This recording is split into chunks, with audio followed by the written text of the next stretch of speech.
The uneasy evening. The night began like any other. Emma poured herself a glass of red wine in her softly lit living room, the gentle crackle of a jazz record filling the air. As she drew the curtains closed, she caught a fleeting reflection in the window, a still, dark figure standing across the street watching. A chill crept up her spine just as the record scratched and stuck, repeating a single warped note. Screech, screech, screech. Silence followed, heavy and unnatural. Then came a solid thud against the front door, not a knock, but a testing blow. The handle jiggled.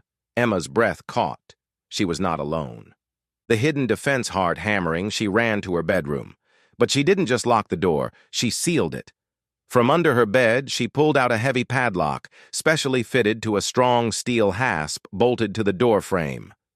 Click. The sound was final. She was now a prisoner in her own sanctuary. A shadow slid under the door. Footsteps stopped outside. Then, a calm, polite voice pierced the silence. "Emma, you know why I'm here." Terror tightened its grip. Her eyes darted to the nightstand. There sat the old skeleton key she'd left in the living room. How did it get here?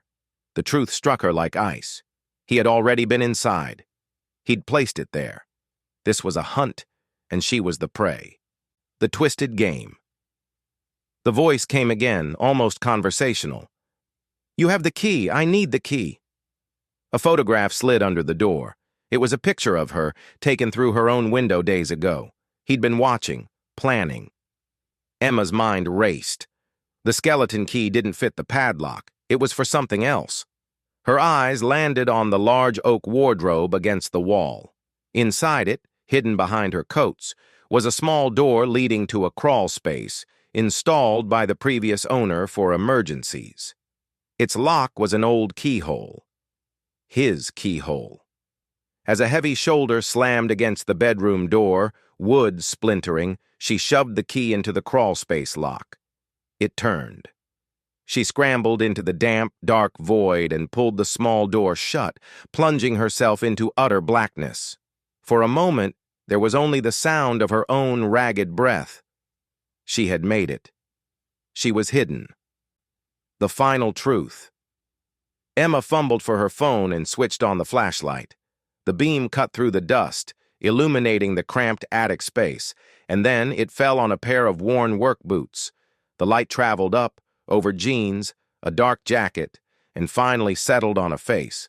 A man sitting calmly against a beam, a faint, knowing smile on his lips. He had been waiting there the whole time. He leaned forward, his whisper dry and intimate in the total darkness. "I told you I needed the key." The screen cuts to black. The only sound left is the echo of her shattered hope.